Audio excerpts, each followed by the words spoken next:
동아시아에서 우리 공군만 보유하고 있는 장거리 공대지 미사일 독일제 타우러스입니다.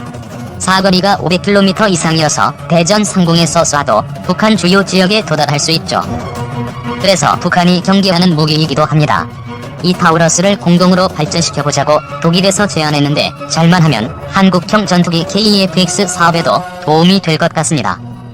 우리 공군 주력 전투기 F-15K가 타우러스를 장착하고 날아오릅니다.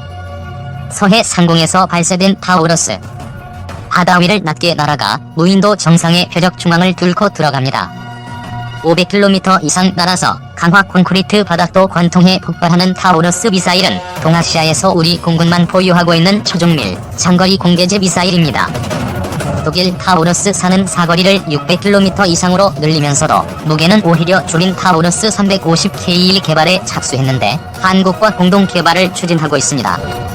때마침 무장력 강화가 절실한 한국형 전투기 KF-X 사업과 시너지 효과가 기대됩니다. 가볍고 강력하다는 장점 때문에 350K1을 우리 손으로 만들 수 있으면 KF-X나 이미 전력화한 FA-50에 값싸게 달아 공격 능력과 수출 경쟁력을 획기적으로 높일 수 있습니다. 국방과학연구소도 개발 난이도 높은 장거리 공대지 미사일을 해외 업체와 공동 개발하는 방안을 염두에 두고 있는 것으로 알려졌습니다. 국방부와 합참이 동의하면 타우러스사와 국방과학연구소가 국내에서 공동 개발에 나설 전망입니다. 타우러스-2 공동 개발 손 내민 독일 KF-X 강해진화. 동아시아에서 우리 공군만 보유하고 있는 장거리 공대지 미사일 독일제 타우러스를 독일이 함께 업그레이드 해보자고 제안해왔습니다. 한국형 전투기 KF-X 사업에도 시너지 효과가 기대된다는 점에서 사업 추진에 속도가 붙을 걸로 보입니다. 우리 공군 주력 전투기 F-15K가 타우러스를 장착하고 날아오릅니다. 서해 상공에서 발사된 타우러스. 바다 위를 낮게 날아가 무인도 정상의 표적 중앙을 뚫고 들어갑니다. 500km 이상 날아서 강화 콘크리트 바닥도 관통해 폭발하는 타우러스 미사일은 동아시아에서 우리 공군만 보유하고 있는 초중밀 장거리 공대지 미사일입니다. 독일 타우러스4는 사거리를 600km 이상으로 늘리면서도 무게는 오히려 줄인 타우러스 350K 개발에 착수했는데 한국과 공동 개발을 추진하고 있습니다. 때마침 무장력 강화가 절실한 한국형 전투기 KF-X 사업과 시너지 효과가 기대됩니다. 국방과학연구소도 개발 난이도 높은 장거리 공대지 미사일을 해외 업체와 공동 개발하는 방안을 염두에 두고 있는 것으로 알려졌습니다. 국방부와 합참이 동의하면 타우러스4와 국방과학연구소가 국내에서 공동 개발에 나설 전망입니다. 한화에어로스페이스 항공기 전투기 엔진 기술 독보적 우위. 한화에어로스페이스 창원 사업장 생산 라인에서 임직원들이 항공기 엔진을 생산하고 있다. 한화에어로스페이스 제공 클릭하시면 원본 보기가 가능합니다. 한화에어로스페이스는 한국에서 유일하게 각종 전투기 및 헬기 엔진 제작을 도맡아온 국내 유일의 가스 터빈 엔진 제작 기업이다. 현재까지 9,000대 이상의 항공기와 헬기 등의 엔진을 생산했다. F-15K 전투기, T-50 고등훈련기 등 공군의 주력 항공기 엔진뿐만 아니라 한국형 헬리콥터 개발 사업에도 참여해 한국형 헬기 수리온이 국산화 엔진을 생산하는 등 항공기 엔진 분야에서 독보적인 기술과 위상을 가지고 있다. 특히 2016년에는 한국의 노후 전투기를 대체하고 미래전장 환경에 적합한 성능을 갖춘 차세대 한국형 전투기 사업의 항공기 엔진 통합 개발을 주도적으로 수행했다. 엔진 부품 국산화를 위해 미국 제너럴 일렉트릭사와 기술 협약을 체결하는 등 KF-X 엔진의 국내 조립과 주요 부품 국산화에 매진하고 있다. 또 한국 최초의 우주 발사체인 나로호에 이어 내년 본 발사 예정인 한국형 위성 발사체 누리호 사업에도 참여하고 있다. 사업 초기 단계부터 발사체의 핵심 기술인 엔진, 터보펌프와 각종 밸브류 제작에 참여해왔으며 2015년 3월 75톤 액체로켓 엔진을 한국항공우주연구원에 초도 납품했다. 한화에어로스페이스는 오랜 경험과 숙련된 기술을 보유한 설계 전문가 및 기술 명장들을 주축으로 설계부터 생산, 조립, 정비까지 엄격한 품질 관리를 수행하고 있다. 최고의 품질과 가격 경쟁력을 바탕으로 GE, 프레센 휘트니, 롤스로이스 등의 글로벌 기업들과 수십 년 이상 관계를 맺어오며 장기 공급 계약을 체결할 수 있었다는 설명이다. 1차 세대 전투기의 KF-X 미투. 페이스북, 트위터, 네이버, 카카오, 클립보드 복사 인쇄하기. 일본이 한동안 미국의 F-21을 능가하는 전투기를 독자 개발하느니 어쩌느니 하여 우리를 긴장시킨 바 있다. 미국과 합작으로 F-22 기체에 F-35기의 최신 기술을 접목한 전투기를 공동 개발한다고 또 우리를 부러움에 떨게 만들었었다. 그도 그럴 것이 일본의 IHI 중공업이 초음속 순항이 가능하며 미국 F-22 전투기의 엔진과 동급의 엔진을 개발해놨다고 하여 우리의 부러움을 한껏 자극시켰다. 그런데 필리자는 우리보다 한참 더 진전된 듯한 일본의 전투기 개발이 왜 제자리 걸음을 하고 있는지 분석을 하며 일본의 기술 수준에 대한 의심을 밝힌 바 있다. 예측이 맞았다. 얼마 전 미국과 진행하려던 개발 계획을 백지화하고 독자 개발로 가닥을 잡았다고 하더니 다시 또 바뀐 입장을 발표했다. 엔진과 항전 장비 등을 외국과 공동 개발하기로 했다는 발표다. 한국은 이미 FA50을 통해 이 분야 국산화를 의미 있는 수준으로 올려놨고 이번 KF-X는 국내 기술이 주축이 돼 개발되고 있는 것으로 알려졌다. 일본은 아직 비행저 SW의 자체 개발도 불가한 수준이다. 심신 시험 비행을 성공시켰다면서도 더 이상 진전이 없다. 기본기가 취약하기 때문이다. 고등훈련기부터 경전투기까지 개발해가면서 미국에게 기초를 배우고 가까운 우리의 기본기와 노하우가 더 위에 있다고 점쳐볼 수 있다.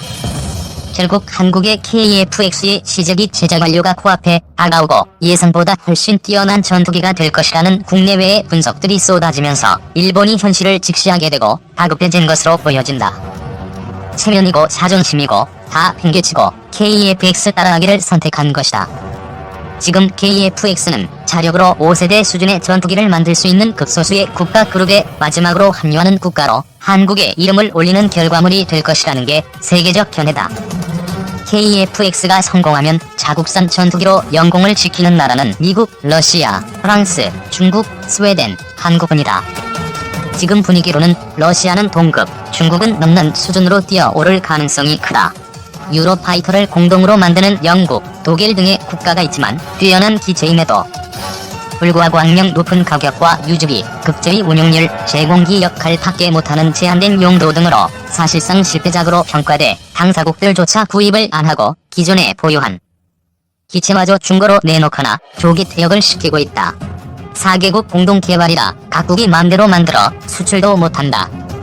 6세대 전투기 개발로 바로 직진한다지만 그마저도 성공을 장담하는 국가는 하나도 없다. 오히려 6세대기의 개념을 보면 오직 기술이나 미래 IT 기술이 앞서는 한국이 더 유리한 위치에 있다고 보여진다. 5세대니 6세대도 결국은 4세대 기체의 기술을 기반으로 하는 것이다. 그런 관점에서 기술 선도국이나 국내 밀독들, 주변국들의 조롱을 받아가며 기초부터 차근히 가까운 우리의 길이 옳았다는 게 증명되고 있다. 일본처럼 기술력을 과포장하여 미국의 견제를 받는 대신에 진짜 실력은 숨기고 우리가 부족했던 기본 기술을 미국으로부터 손심 쓰듯 전수 받은 게 주요했다고 보여진다. 다 가르쳐줘도 한국의 기술로 4대 핵심 기술의 개발은 절대 불가능하기 의미 있는 전투기 개발은 불가할 것이라 믿었을 것이다. 그런데 그 핵심 기술 개발이 우리 힘으로는 안 된다며 국내의 찬반 논쟁을 불지피면서 연막을 피워가며 나머지 기술을 전수받고 견제를 피해보란 듯이 미국의 기술 이전 불가 방침을 뒤집고 자체 개발해내는 괴력을 보여주었다. 그들이 놀랄 수밖에. 기상의 사진은 일본이 시험 비행에 성공했다는 심신이다. 전면 레이아웃 중 공기 흡입구를 보면 스텔스 형상과 거리가 멀다. 또한 날개라던가 동체 전체도 우리 KF-X보다 스텔스 형상에서 뒤진다. 무엇보다도 동체 사이즈다. 쌍발기임에도 단발기인 우리 FA-50과 비슷한 크기다. 각종 선회 등의 비행 능력이 있는지 정도나 확인해보는 실증기 수준이지 그들이 개발다는 F-3과는 거리가 멀다. 그렇게 보면 이런 실중기나 만들어본 일본보다 T-50을 만들며 미국의 기술을 전수받아 FA-50까지 개발해보고 실전에 써먹으며 수출까지 성공한 우리의 기본기가 앞선다고 보는 게 타당할 것이다.